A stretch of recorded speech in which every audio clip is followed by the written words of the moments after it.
Assalamualaikum warahmatullahi wabarakatuh. Apa kabar anak-anakku semuanya?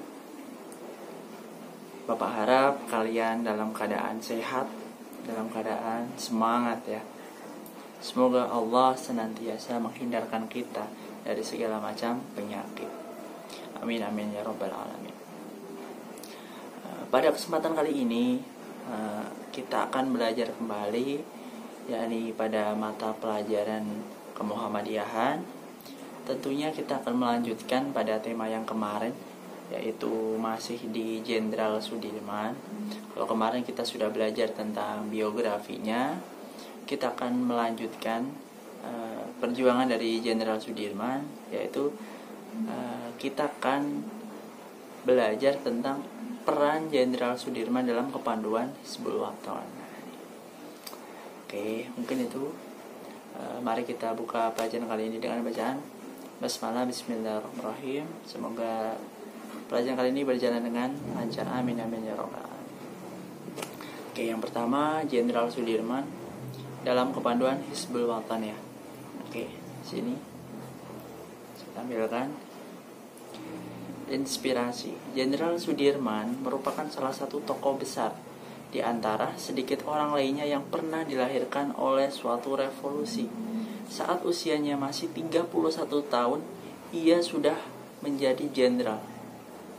Dia masih sangat muda ya. Meski menderita sakit paru-paru yang parah, ia tetap bergerilya melawan Belanda. Ia berlatar belakang seorang guru Hizb Muhammadiyah di Cilacap dan giat di kepanduan Hizbul Wathan. HIS atau HIS ya. Untuk HIS itu atau HIS itu punya kepanjangan, yaitu Holland Inland School. Nah, ini kalau nggak salah baca gitu. Pada zaman Belanda waktu itu ya. Nah, ini. Hai Sudirman muda. Nih. Semasa Sudirman remaja, masa remaja, itu dia sudah aktif di Hizbul Wathan. Tetapi sebelum di Hizbul Wathan, dia sudah pernah ikut kepanduan Bangsa Indonesia yang disingkat dengan KBI, Kepanduan Bangsa Indonesia. Nah, itu bertempat di Cilacap. Jadi memang Jenderal Sudirman itu sebelumnya pernah ikut kepanduan sebelum HW ini. Sebagai anggota HW, Sudirman adalah sosok yang cukup menonjol dan disegani oleh kawan-kawan. Kenapa kok dia menonjol dan disegani oleh teman-temannya? Dikarenakan dia tuh punya wawasan yang luas, punya pengalaman Islam, punya kedisiplinan, lalu punya kemandirian, kesetiakawanan. Dia tuh punya semua, disiplin tegas. Itu sosok dari Sudirman itu sendiri.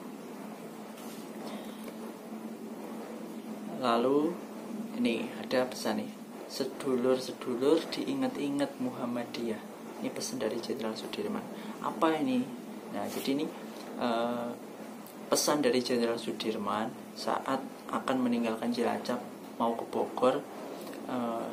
Dia mau latihan sebagai anggota dari PETA, pembela tanah air pada waktu itu. Nah, sebelum meninggalkan Cilacap mau ke Bogor itu, dia berpesan kepada jamaah. Nah, itu sedulur-sedulur diingat-ingat Muhammadiyah. Itu maksudnya apa?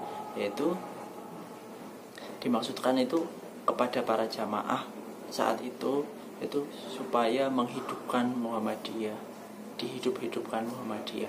Alhamdulillah sampai sekarang tuh Muhammadiyah makin berkembang, bahkan pesat sekali perkembangannya. Nah, itu.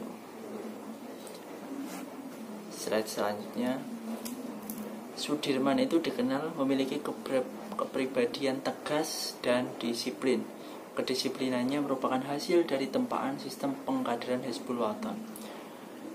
Jadi sebelum di Hizbul Wathan dia ikut kepanduan, sudah memiliki wawasan, malah ditambah Hizbul Wathan, ikut pengkaderan Hizbul Wathan, dia itu lebih memiliki kepribadian yang tegas, disiplin, berwawasan luas. Jadi makin lengkap. Pada periode 1935 sampai 1937, beliau itu sangat aktif di dalam organisasi pergerakan Muhammadiyah di Cilacap. Ia memulai sebagai anggota. Awalnya dia itu menjadi anggota. Lalu semakin berjalannya waktu, ia terpilih menjadi wakil Majelis Pemuda Muhammadiyah di wilayah Banyumas. Dan pada saat Muktamar ke-29 di Yogyakarta tahun 1939, ya, Sudirman itu hadir sebagai utusan dari perwakilan dari Banyumas pada saat itu, ya, menjadi perwakilan, dan dia langsung berani mengusulkan apa, yaitu agar setiap pandu Hizbul Wathan itu memakai celana panjang, dan saat itu juga langsung disetujui. Nah, semenjak saat itu pandu Hizbul Wathan memakai celana panjang.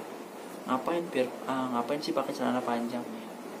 Itu untuk memudahkan untuk yang laki-laki itu sholatnya biar tidak sulit mencari sarung pada saat itu.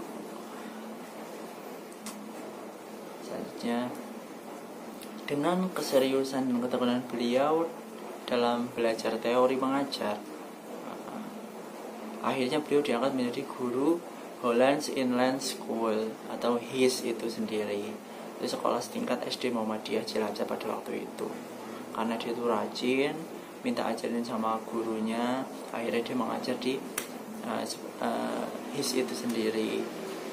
Tapi setelah beberapa lama dia mengajar di HIS itu, dia malah diangkat menjadi kepala sekolah. Beliau itu sangat memperhatikan fasilitas pendidikan, terutama bangunan fisik tempat berlangsungnya kegiatan pendidikan. Dan Jenderal Sudirman juga berpesan kepada aktivis Muhammadiyah dalam sebuah pertemuan. Nah, nih pesannya, kalau yang tadi pesannya kepada para jamaah sebelum meninggalkan Cilacap ke Bogor, kalau sekarang pesannya kepada aktivis. Percayalah, Allah akan menolong kita. Dalam kancah perjuangan, Muhammadiyah sanggup mempelopori di segenap tempat dan penjuru. Sedikit banyak usaha Muhammadiyah telah berbuah bagi masyarakat. Pangkat dan derajat yang telah didapat oleh para anggota Muhammadiyah hendaknya tidak merubah pendirian sikap menghadapi sesuatu. Itu pesan dari Jenderal Sudirman kepada aktivis Muhammadiyah. Nah, oke.